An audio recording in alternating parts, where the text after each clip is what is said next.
تو اللہ ان آیتوں میں بتا رہا ہے کہ اللہ کا حساب و کتاب کا نظام کمزور نہیں ہے. دنیا کی عدالت سے، دنیا کے مقدموں سے بچ سکتے ہو. ما لهذا الكتاب لا يغادر صغیرۃ ولا کبیرۃ الا احصاها. قرآن کہتا ہے اپنا نامہ اعمال دیکھ کے کہو گے یہ کیسی رپورٹ کارڈ ہے، کیسا رزلٹ ہے کہ اس نے میری زندگی کے کسی ایک پہلو کو بھی ادھورا نہیں چھوڑا. ہر چیز. اگر کسی چٹان میں بیٹھ کر کوئی گناہ کیا، اندھیرے میں تنہائیوں میں دروازے بند کر کے کوئی معمولی سا جرم کیا یا کوئی نیکی کی، یہ اس کو بھی اللہ کہتے ہیں میں تمہارے سامنے حاضر کر دوں گا. تو بھائی اللہ کا نظام ہلکا نہیں ہے، وہ بہت مضبوط نظام ہے اس کا.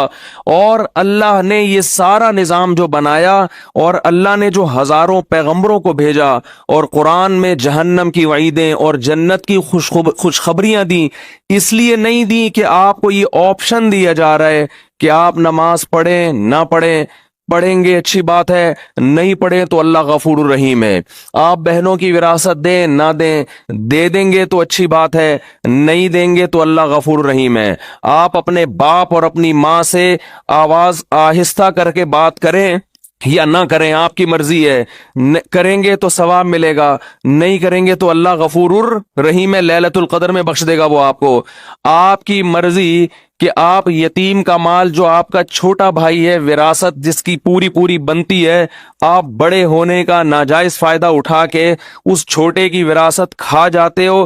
آپ کی مرضی ہے، نہیں کھاؤ گے تو ثواب ملے گا، کھا جاؤ گے تو لیلۃ القدر میں سب کی بخشش ہو جائے گی، شب برات میں ہو جائے گی بخشش، عید کے دن بخشش ہو جائے گی، رمضان میں بخشش ہو جائے گی. آپ اگر جمعے کے دن مر گئے تو آپ کی بخشش ہو جائے گی، آپ اگر لیلۃ القدر میں مر گئے تو آپ کی بخشش ہو جائے گی. اگر اس طرح سے میرے بھائی بخششوں کا نظام ہوتا تو قرآن اتنی وعیدیں نہ سناتا. وَإِذَا الْمَوْءُودَةُ سُئِلَتْ بِأَيِّ ذَنبٍ قُتِلَتْ، یہ نہ بتاتا کہ جس دن زندہ دفن کی ہوئی بچی کو زندہ کر کے اللہ پوچھے گا بتا تجھے کس جرم میں قتل کیا گیا. پھر قرآن یہ نہ کہتا کہ جو یتیم کا مال کھاتے ہیں وہ اپنے پیٹ میں جہنم کے انگارے ڈال رہے ہیں. پھر قرآن یہ نہ کہتا لا یحل لکم ان ترثوا النساء کرہا، اے ایمان والو تمہارے لیے عورت کی وراثت کھانا حلال نہیں ہے. پھر قرآن یہ نہ کہتا ان الذین یکسبون الاثم سیجزون بما كانوا یقترفون، گناہ کرو لیکن یہ دماغ میں رکھ کے عن قریب اس کا بدلہ تمہیں ملنے والا ہے، اس کی سزا تمہیں ملنے والی ہے، تمہارے خلاف کیس چلے گا، اس کی سزا ملے گی. ان الذین یکسبون الاثم سیجزون، عن قریب، زیادہ ٹائم نہیں ہے، بہت جلدی اس کی سزا تمہیں ملنے والی ہے. آج اللہ کے غفور الرحیم ہونے کا جتنا غلط مطلب لیا اور بتایا جا رہا ہے، شاید یہ چیز اللہ کے غضب کو جتنی دعوت دے اتنا کوئی اور جرم اللہ کے غضب کو دعوت نہیں دے گا. اتنا غلط مطلب. بھائی لیلۃ القدر میں بخششیں ہوتی ہیں، گناہ پہلے چھوڑنا پڑے گا آپ کو، آپ اس خوش فہمی میں نہ رہیں. رمضان میں بخششیں ہوتی ہیں، لیکن ہمارے نبی نے فرمایا بہت سے روزے داروں کو رمضان میں بھوک کے سوا کچھ بھی حاصل، بولو نا بھائی، نہیں ہوتا. ایک بالش زمین جس نے کسی کی ہتھیائی، فرمایا 7 زمینوں کا طوق اللہ اس کی گردن میں ڈالے گا.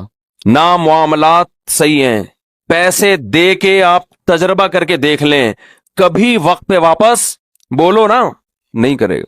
یہ کیا ہے؟ یہ اس جہنم کی آگ سے غفلت. صحابہ کرام ڈرا کرتے تھے. حدیث میں آتا ہے رسول اللہ صلی اللہ علیہ وسلم نے فرمایا کہ اللہ نے اس آگ کو اس آگ سے زیادہ گرم بنایا ہے. صحابہ کرام کی ایسی کیفیت ہوئی، ترمذی کی حدیث ہے، اس طرح اللہ کے خوف سے رونے لگے کہ جیسے کوئی ہانڈی کھول رہی ہوتی ہے. یا ایھا الناس ان وعد اللہ حق فلا تغرنکم الحیات الدنیا. دیکھو اللہ فرماتے ہیں لوگو اللہ کا وعدہ سچا ہے. اللہ نے وعدے کیے نا، مار کے ختم نہیں کروں گا، ایک دن اپنے سامنے کھڑا کر کے حساب و کتاب لوں گا. اللہ بار بار یاد دلاتا ہے اے لوگو اللہ کا وعدہ سچا ہے. تو اللہ تجھے یہ بتانے کی کیا ضرورت ہے کہ میرے وعدے سچے ہیں؟ جب تو نے کہہ دیا تو اللہ کو معاذ اللہ جھوٹ تو نہیں بولتا. اللہ فرماتے ہیں تمہیں کچھ چیزیں ایسی ہیں جو اس اللہ کے وعدے کے بارے میں دھوکے میں ڈالیں گی اور تمہیں وہ یہ دکھائیں گی کہ اللہ کا وعدہ سچا نہیں ہے. اللہ نے معاذ اللہ سیاسی وعدے کیے ہیں, یہ سچا وعدہ نہیں ہے. وہ کون سی چیز دھوکے میں ڈالے گی؟ فلا تغرنکم الحیات الدنیا, فرمائے اس دنیا کی ترقی, دنیا کی ظاہری چمک دھمک, تمہارے یہاں سے لوگ ہوں گے جو باتیں کریں گے, گورا چاند پہ پہنچنے کی باتیں کر رہا ہے اور مسلمان جنت اور جہنم کے چکر میں الجھے ہوئے ہیں. وہ لیبارٹریوں میں کیا کیا بنا رہے ہیں, مسلمان جنت جہنم سے باہر نہیں نکلتے. وہ یہ کر رہے ہیں, مسلمان جنت اور جہنم میں پڑے ہوئے ہیں. اللہ فرماتے دنیا کی جو زندگی ہے, جس نے کافر کو دھوکے میں دیا, یہی زندگی کس کو دھوکا دے گی؟ یہی تمہیں دھوکا دے گی. اس زندگی میں جب تم ترقی کی جتنی قسمیں دیکھو, چاند پہ پہنچنے کی, مریخ پہ پہنچنے کی, خلائی سیاروں سے چھلانگے لگانے کی, اس دنیا میں ایک چیز غور کر لینا, اس کے آگے موت ہے جو اس ساری ترقی کو چند سیکنڈ اور منٹوں میں خاک میں ملا کے رکھ دے گی. یہ ایسی ترقی ہے جو ورلڈ ٹریڈ سینٹر جیسی عمارت کو چند گھنٹوں میں زمین بوس کر دیتی ہے. اس لیے اس میں ترقی کرنا, مگر اس ترقی کو اصل مت سمجھنا اور اس دنیا سے دل مت لگا کے اللہ سے غافل نہ ہو جانا. تو یہ بہت بڑا فالٹ ہے اس دنیا کے اندر, اور یہ فالٹ سمجھ میں اس وقت نہیں آتا, اس وقت تک جب تک خود اپنے اوپر بھگتتا نہیں ہے انسان.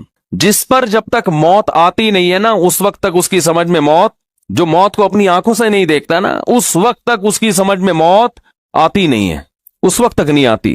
وہ اٹکا رہے گا, اس کا دل پلاٹوں میں, گاڑیوں میں, بنگلوں میں, دولت میں اٹکا رہے گا. حتیٰ کہ کینسر کا مریض ہوگا نا, ڈاکٹر کہہ دیں گے 6 مہینے رہ گئے ہیں, مگر دل دنیا سے اس کا بھی نہیں نکلے گا, وہ پھر اسی میں لگا رہے گا. ایسے پیشنٹ ہم نے دیکھے ہیں, ڈاکٹر نے کہہ دیا 6 مہینے رہ گئے, 7 مہینے رہ گئے, 8 مہینے رہ گئے, لیکن ان کا خیال یہ کہ ابھی ہم اتنے آرام سے نکلنے والے نہیں ہے یہاں سے. ان کی بھی غفلت. او بھائی تم تو توبہ کر لو.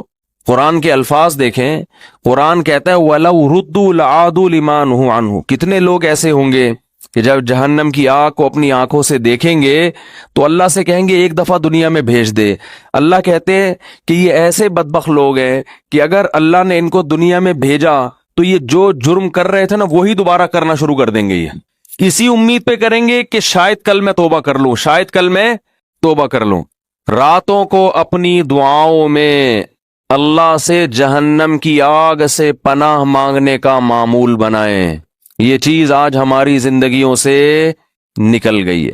والذین آمنوا مشفقون منہا, فرمایا کافر مانگتا ہے کہ کہاں ہے وہ جہنم, کہاں ہے وہ آخرت, دکھاؤ مجھے. فرمایا اور مومن اس سے خوف کرتا ہے, اس سے ڈرتا ہے, مطالبہ نہیں کرتا. تو اللہ نے قرآن میں کیا کہا, لَأَمْلَأَنَّ جَهَنَّمَ, میں بھر دوں گا انسانوں سے اور جنات سے جہنم کو. اللہ کے لیے یہ مشکل, إِنَّ ذَلِكَ عَلَى اللَّهِ يَسِيرٌ. پھر قرآن یہ بھی کہتا ہے کہ اللہ پر یہ کام مشکل نہیں ہے. یہ کیوں کہا اللہ نے کہ اللہ پہ یہ کام مشکل نہیں ہے؟ ظاہر ہے جس نے آسمان اور زمینوں کو بنایا, ساری کائنات کو بنایا, اس کے لیے کیا مشکل ہے کسی کو یہاں سے اٹھا کے وہاں پھینک دے. لیکن اللہ یہ لفظ اس لیے بیان کرتا ہے کہ تمہیں ایسا لگتا ہے کہ اللہ ایسا نہیں کر سکتا. اتنے سارے انسانوں کو کیسے ڈالے گا؟ کیا اس کا دل نہیں ہے؟ کیا اس کو رحم نہیں آئے گا؟ اس لیے اللہ نے فرمایا کہ نہیں آئے گا رحم. یہ تم خوش فہمی میں مبتلا ہو کہ مجھے جتنا رحم آنا تھا مجھے آ گیا ہے. یہ رحم ہی تو ہے. کتنی مہلت دیتا ہے وہ, بار بار توبہ کا موقع دیتا ہے. 1000 بار بھی گناہ کیا, 1000ویں بار توبہ کرو گے, اسی طرح قبول کرے گا جیسے پہلی دفعہ توبہ قبول کی تھی. یہ رحم ہی تو آیا تھا. اب تم یہ چاہ رہے ہو کہ وہ اتنا رحیم بن جائے کہ آپ جو مرضی کرتے رہو وہ بخشتا رہے تمہیں. اس خوش فہمی میں مبتلا ہونے کی ضرورت, بولو بھائی, نہیں, ایسا نہیں.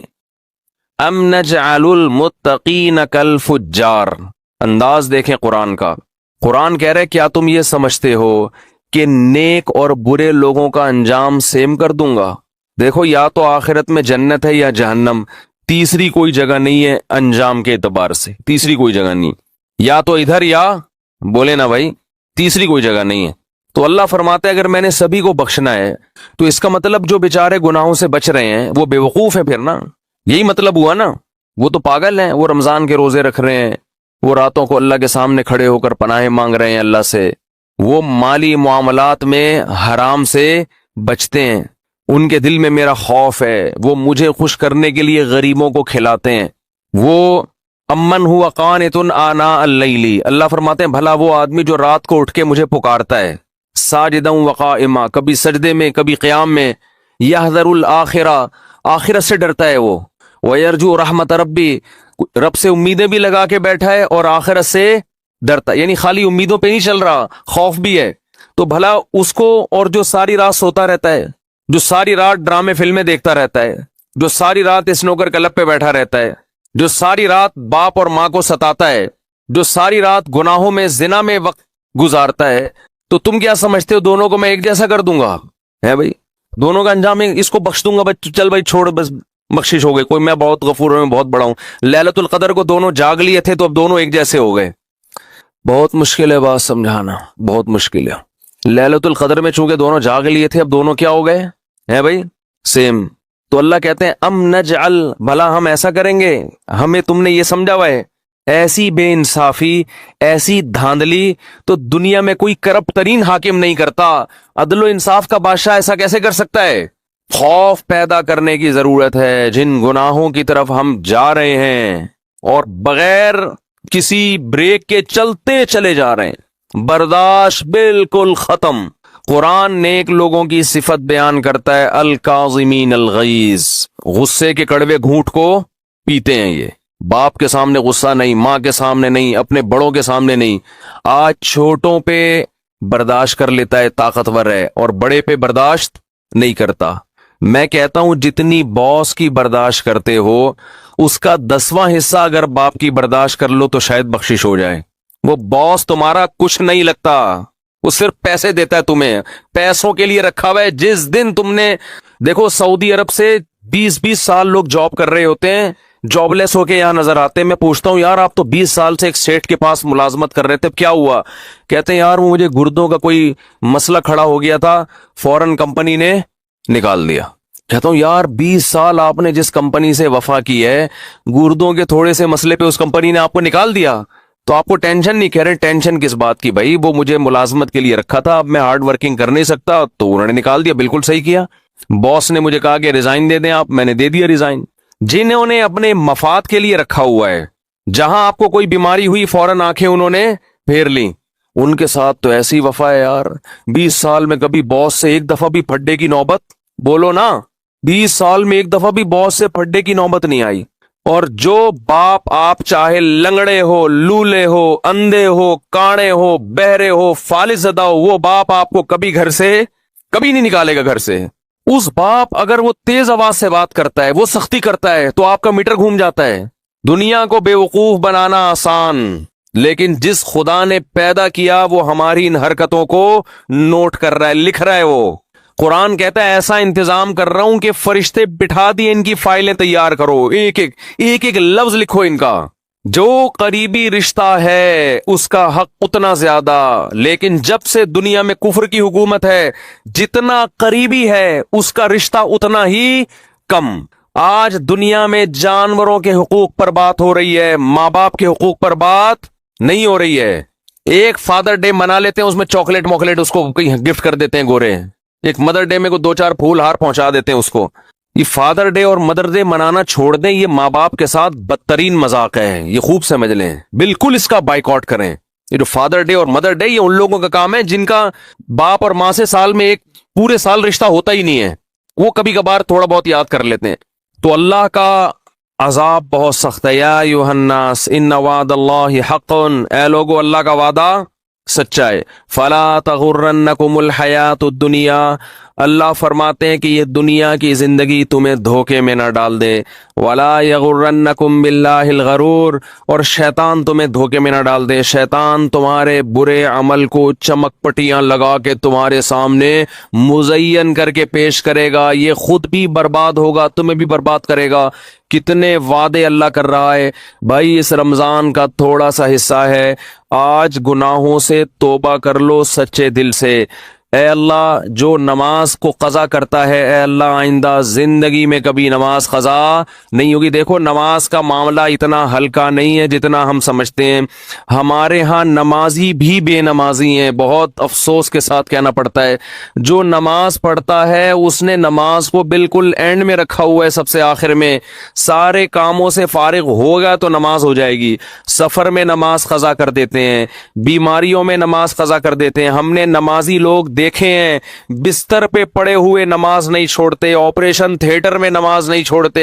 نمازی عورتیں بچے کی ولادت سے پہلے نماز نہیں چھوڑتی، وہ آپریشن تھیٹر میں ہوں گی، ان کو فکر ہوگی کہ نماز کا وقت کہیں ضائع نہ ہو جائے۔ اس کو نماز کہتے ہیں، اس کو نمازی کہتے ہیں۔ ہمارے ایک رشتہ دار انڈیا سے آئے تھے، ان کی عمر میرا خیال ہے 70 سال ہوگی، بہت پرانا واقعہ یہ۔ ان کے بارے میں ہم نے سنا تھا کہ جب سے بالغ ہوئے ہیں اس وقت سے اب تک ان کی کوئی نماز قضا نہیں ہوئی۔ 55-60 سال میں کوئی نماز قضا نہیں ہوئی جب سے بالغ ہوئے ہیں۔ میں حیران تھا، ایسے لوگ بھی دنیا میں ہیں۔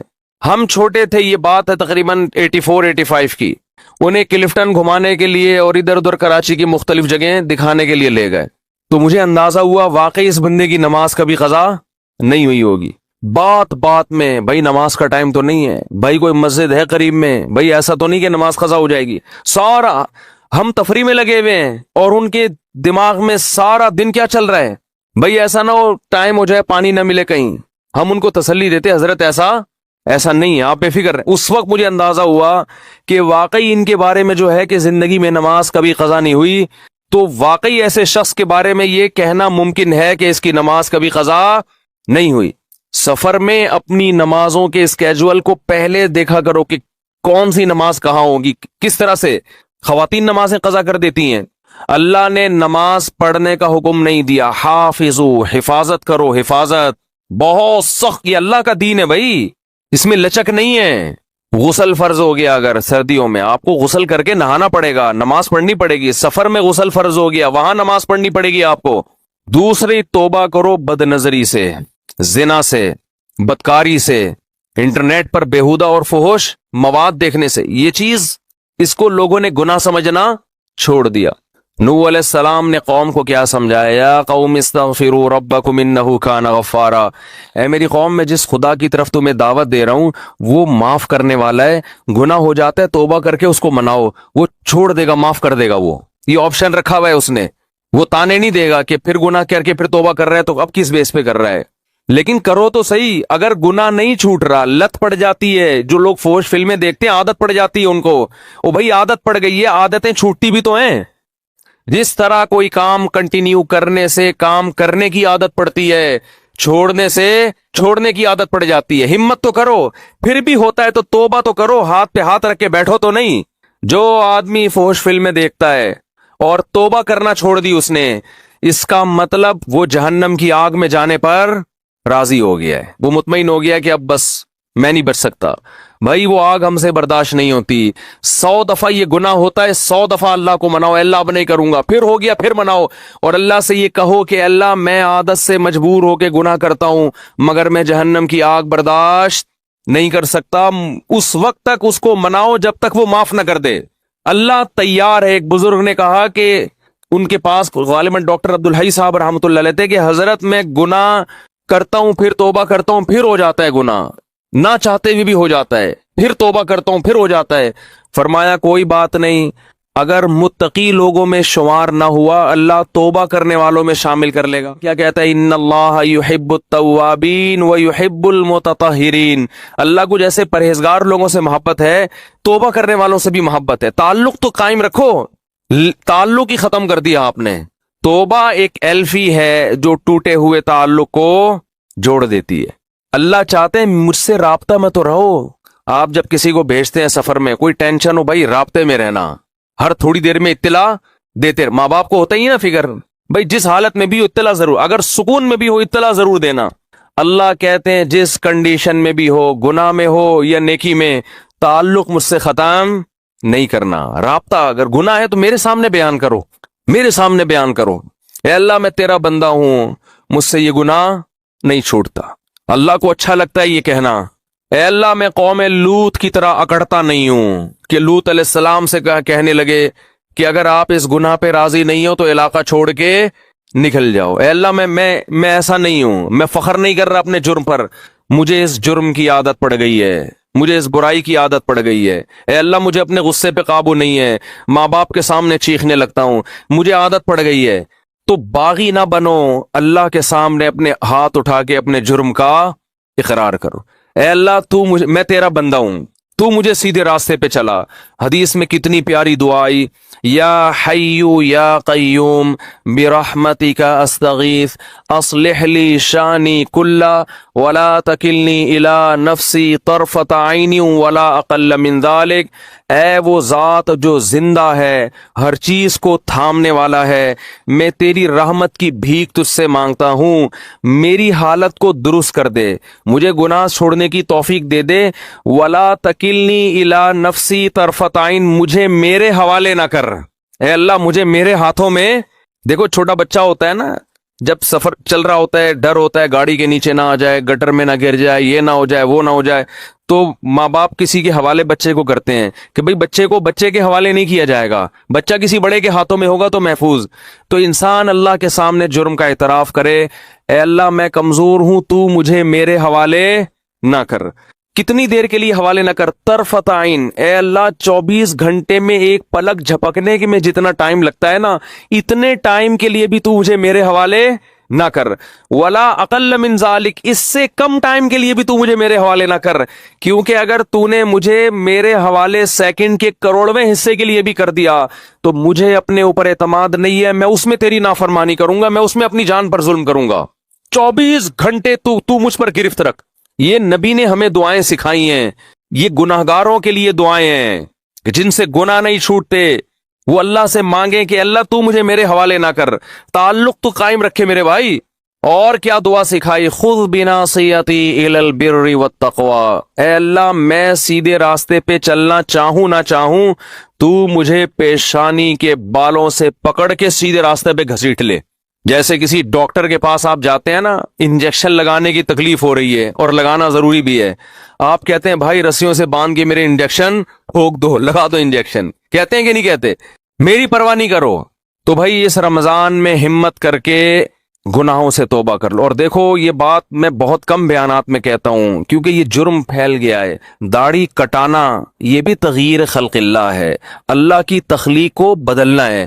اللہ کو داڑھی کٹا ہوا مرد پسند بولو نا بھائی, یہ آپشنل نہیں ہے, یہ تو اب ہو گیا کیونکہ اتنے لوگ اب انگریزوں کو دیکھ دیکھ کے داڑیاں کاٹنا شروع کر دیں تو ہمارے کلچر کا حصہ بن گئی یہ چیز. نبی نے حکم دیا ہے اعفوا اللحا وقصوا الشوارب, فرمایا داڑھی کو بڑھاؤ.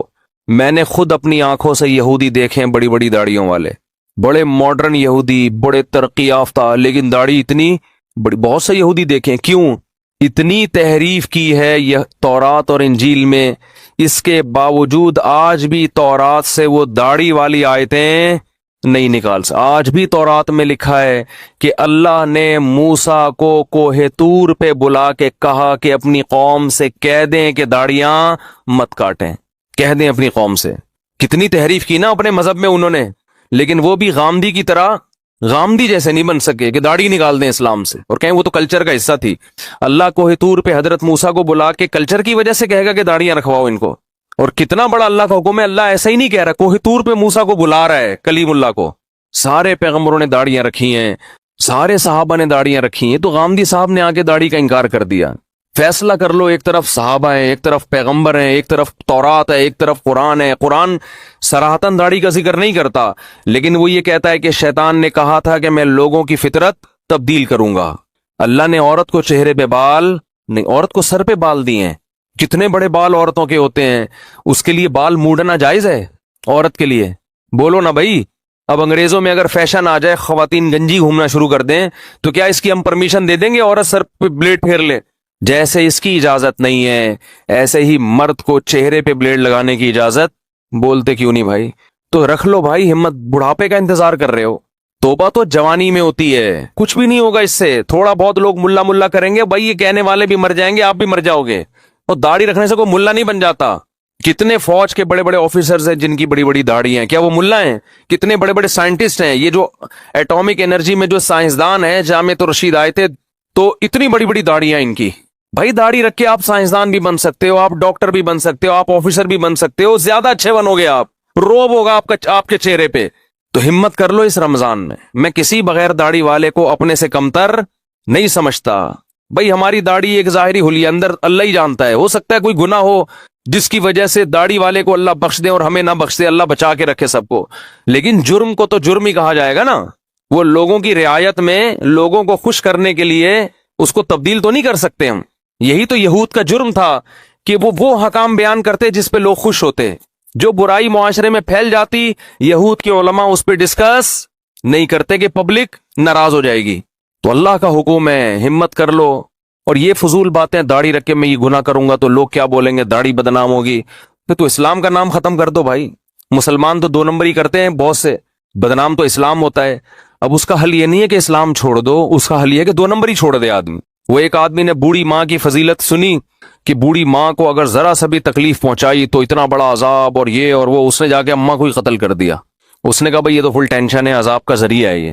تو داڑھی انسان کو سینما گھر کی لائن میں لگنے سے روکتی ہے, داڑھی انسان کو برے کاموں سے روکتی ہے. تو آپ نے کیا کہا کہ جو چیز روکنے والی تھی اسی کو اڑا دیا آپ نے, اسی کو اڑا دی. ہمارے کتنے دوست ہیں کہتے ہیں ہم نے جب داڑھی رکھی تو سینما گھر کی لائن سے واپس ہوئے, شرم آ رہی تھی. ایک ہمارے دوست نے داڑھی رکھی, مجھے اپنا واقعہ سنا ہے, کہہ رہے مجھے فلمیں دیکھنے اور سینما گھروں میں جا کے دیکھتے تھے. وہ کہہ رہے میں لائن میں کھڑا ہوا تھا, داڑھی رکھ لی تھی میں نے, شرم تو آ رہی تھی لیکن ہم نے کہا تھوڑا دیر بے شرم بن جاتے ہیں, شرم ختم کرنے میں 2 سیکنڈ لگتے ہیں انسان کو. کہہ رہے پھر لوگ مجھے مڑ مڑ کے دیکھ رہے تھے, یہ ملا یہاں کیا کر رہے ہیں. کہہ رہے مجھے اتنی غیرت آئی, میں نے کہا نکل بھائی یہ تیرا کام نہیں ہے یہاں پہ, چھوڑ یار. لوگ بھی بول رہے ہیں, دل تو نہیں چاہ رہا تھا کہہ رہے ہیں چھوڑنے کا, لیکن شرم کی وجہ سے نکل گیا میں. یہ غنیمت ہے, ورنہ الٹا کام کرتے ہیں کہ یار اس کی وجہ سے لوگ تانے دے رہے ہیں تو داڑھی ہی کو کاٹ دو. تو ہمت کر لو خواتین, ہمت کر کے اس رمضان میں توبہ کر لیں لیلۃ القدر کے آنے سے پہلے. جی ٹھیک ہے, ٹھیک ہے. 29 کو ہمارے ہاں ختم قرآن ہے, ٹھیک ہے نا. تو ختم قرآن میں لوگوں کو دعوت دینا یہ بھی کوئی ایک بدعت سا ہی عمل لگتا ہے مجھے. تو بس اطلاع دے دی, آنا ہے آئے, نہیں آنا نہیں ہے. خواتین کے لیے بھی انتظام ہے. یہ جو دعاؤں میں لوگوں کو دعوت دے دے کے بلایا جاتا ہے نا, یہ عمل بھی مجھے ٹھیک نہیں لگتا. تو ہو سکتا ہے ہمارے 29 کو دعا نہ ہو سکتا ہے آج رات ہو جائے, ہو سکتا ہے کل ہو سکتا ہے ہو بھی جائے, ہو سکتا ہے نہیں بھی ہو. دعا کبھی بھی پروگرام کے تحت بولو نہیں ہوتی کہ بھی اب تو اشتہار لگے ہوئے ہوتے ہیں ہمارے ہاں رو رو کے دعائیں مانگی جائیں گی. بھائی یہ کیا ڈرامے شروع کر دیے اللہ کے بندو, کیا ڈرامے بازی ہو رہی ہے. اس کو بھی انٹرٹینمنٹ کا ذریعہ بنا لیا دعا کو. میں نے جب پہلی دفعہ ختم قرآن کیا نا تو 29 کو ختم کرنا تھا ہم نے. تو جہاں پہلے میں پڑھاتا تھا تراویح, تو ہمارے استاذ تھے, ان کی مسجد میں پڑھا رہا تھا, تو انہوں نے مجھے آ کے کہا 28ویں روزے کو کہا آج ہی ختم کر دو. تو میں نے 1 کے بجائے 2 پارے پڑھ کے اسی دن ختم. اب پبلک دیکھ رہی ہے ختم تو 29 کو تھا, 28 کو کیوں ہو گیا. تو ہم نے کہا 29 کو بھی ختم میں وہی ہوتا جو کب ہوا ہے, 28 کو ہوا ہے. اور ختم ہوا, ہم نے کہا پتلی گلی سے نکلو. ٹھیک ہے, نہ کوئی مٹھائی نہ کوئی لڈو, کچھ بھی نہیں. لوگ کہہ رہے ہیں کیا ملا یہاں ختم پہ, ہم نے کہا ثواب ملا آپ کو, ثواب کیا, کچھ بھی نہیں. تو دعا کو بھی نا بعض جگہوں پہ ایک انٹرٹینمنٹ کے ذریعے, جیسے وہ ایک مشہور فنکار ہیں, وہ ٹی وی میں ایک پروگرام کے تحت رو رو کے دعائیں کرایا کرتے تھے, اب تو شکر ہے چھوڑ دیا انہوں نے یہ کام. تو اس لیے دعا تو انسان کی اپنی نشاط پر ہے, موڈ ہوتا ہے آدمی مانگ لیتا ہے, موڈ نہیں ہوتا تو نہیں مانگتا, جب موڈ ہوگا اس وقت مانگ لے گا. تو اس میں جو یہ اس طرح دعوتی پروگرام چل رہے ہیں نا, بینر لگ لگ کے ہمارے یہاں رو رو کے دعائیں, یہ بھی مجھے ایک انٹرٹینمنٹ کا ایک ذریعہ لگتا ہے اور کچھ بھی نہیں ہے یہ. تو دعا مانگیں, اللہ نے حکم دیا ہے دعائیں مانگنے کا, جب موڈ ہو مانگ لیں. کوئی پروگرام نہیں ہونا چاہیے اس کا باقاعدہ.